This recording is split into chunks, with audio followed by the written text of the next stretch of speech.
सुप्रभात। बाबा कहते हैं, मेरे प्यारे बच्चे, हाँ, ये अहंकार, जानता हूँ किसी की बातें तुम्हें बहुत चुभ रही हैं और बहुत मन को दुखा भी रही हैं। कारण है उसका अहंकार। अहंकार के कारण उसने ऐसी बातें कही हैं जो तुम्हें अच्छी नहीं लगी और तुम उन बातों को सुन कर के शांत हो गए हो। जानते हो कि उसने अहंकार में कहा है और तुम मेरे बताए हुए रास्ते पर चल रहे हो। चुप होकर के सुन लिया तुमने, बहुत अच्छा किया। बच्चे, अहंकार किसी का ज़्यादा दिन तक के रुकता नहीं है और अहंकार से कोई क्या कर सकता है। शायद उसकी समझ में है कि जो है उसके पास बहुत कुछ है, सब कुछ वो अकेले ही कर लेगा। ये तो सबकी अलग ही सोच है। तो तुमने जो जवाब नहीं दिया, चुपचाप सुन लिया, वो बहुत अच्छा किया। और क्या तुम्हारे पास कुछ नहीं है, ये मन में मत लाया करो। तुम्हारे पास बहुत कुछ है। तुम्हारे पास जो है वो उनके पास नहीं है, वो दिखावा है।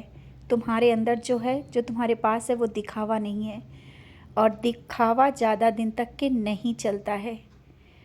तुम जिस मार्ग पे चल रहे हो वो सत्य मार्ग है। सत्य मार्ग कठिन होता है और दिखता नहीं है। जो होता है वो दिखता नहीं है। शायद उनकी नज़रें तुम्हें नहीं देख पा रही हैं, ना ही समझ पा रही हैं। और तुम क्यों निराश हो, तुम क्यों उदास हो? क्या तुम्हें नहीं पता है कि तुम सही रास्ते पर चल रहे हो? और सही रास्ते पर चलने पे लोगों की नज़रें तो सही नहीं होती हैं, क्योंकि वो गलत देखना ज़्यादा पसंद करते हैं। सही का साथ कोई नहीं देता है। मत किसी के साथ का इंतज़ार करो कि कोई तुम्हारा साथ दे या तुम्हारे कोई बातों पर बोले। वो तो सब गलत रास्ते पर जा कर के और वही अच्छा समझ रहे हैं। तो तुम जहाँ चल रहे हो वो सही है। तुम्हारे इष्ट तुम्हारे साथ हैं। मैं हर पल तुम्हारे साथ हूँ। तुम अकेले ही उनके से ज़्यादा भारी हो और अकेले चल रहे हो। शायद उनको नहीं पता है तुम्हारे साथ तुम्हारे भगवान और तुम्हारे साईं, जिनको तुम बहुत मानती हो, वो साथ खड़े हैं, वो चल रहे हैं। तुम अकेले नहीं हो। और कमज़ोर तो कभी तुम अपने को मत समझो। तुम मत समझो कमज़ोर हो। कोई भी निर्णय लो, सक्षम हो तुम निर्णय लेने में। अपना निर्णय स्वयं लो और परेशान मत हुआ करो। छोटी सी बातों को लेकर के जो परेशान हो ना, परेशान मत हो।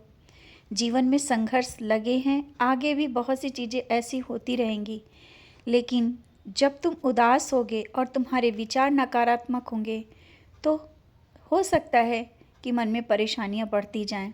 अपने विचारों को सकारात्मक रखोगे, सब कुछ सही होता चला जाएगा और जीवन में बहुत कुछ तुम्हें मिलने वाला है। परीक्षाएं तुम्हारी ख़त्म हो गई। हाँ, मैंने कहा ना, परीक्षाओं का दौर ख़त्म हो गया और जो होगा ना वो बहुत अच्छा होगा और तुम्हारे हित में होगा। क्योंकि कुछ चीज़ें ऐसी बहुत दिनों से हो रही थी, शायद तुम समझ नहीं पा रहे थे और तुम्हें निराशा ही मिल रही थी। अब निराशा को छोड़ो और उन सब चीज़ों को देखो जो मैं दे रहा हूँ। धीरे धीरे वो सब चीज़ें तुम्हारे पास होंगी। और जिन लोगों ने तुमसे कहा है ना, या उनकी नज़रें कहती हैं कि तुम्हारे पास कुछ नहीं है, सब कुछ होगा। बस धैर्य तुमने जिस तरह से बना के रखा, ऐसे रखना। परेशानियों से अभी तक नहीं घबराए हो तो अब भी मत घबराना। जीवन में बहुत कुछ तुम्हें पाना है। खोया तो है, लेकिन उसके बदले में बहुत कुछ दे रहा हूँ, बहुत कुछ दूंगा। तुम्हारे घर में अभी किसी चीज़ की कमी नहीं है और आगे भी नहीं कमी होगी। जो कमी है वो जल्दी पूरी हो जाएगी।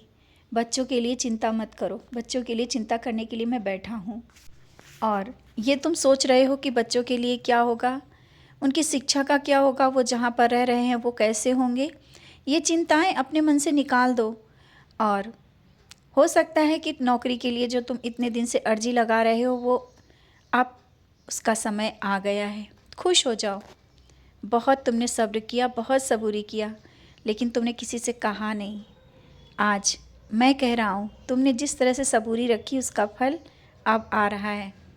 बहुत ही जल्दी जो तुम चाहते थे, जैसा चाहते थे, वो नौकरी भी मिलेगी। हाँ, धैर्य रखना और किसी को जवाब मत देना, क्योंकि हो सकता है तुम्हारा कभी कभी क्रोध बहुत हो जाता है। जवाब देने से चीज़ें बिगड़ जाती हैं। अपने पर धैर्य रखो, स्वयं को धैर्य के साथ चला कर रखो और क्रोध मत करना। करते नहीं हो, लेकिन कभी कभी तुम्हारा मन जब बेचैन हो जाता है लोगों की बातों को देख करके और गलत बर्दाश्त नहीं कर पाते हो इस कारण। लेकिन अभी समय है, शांत होकर के चलो और किसी का जवाब मत दो। मैं तुम्हारे साथ हूँ, उनको जवाब मैं दे रहा हूँ।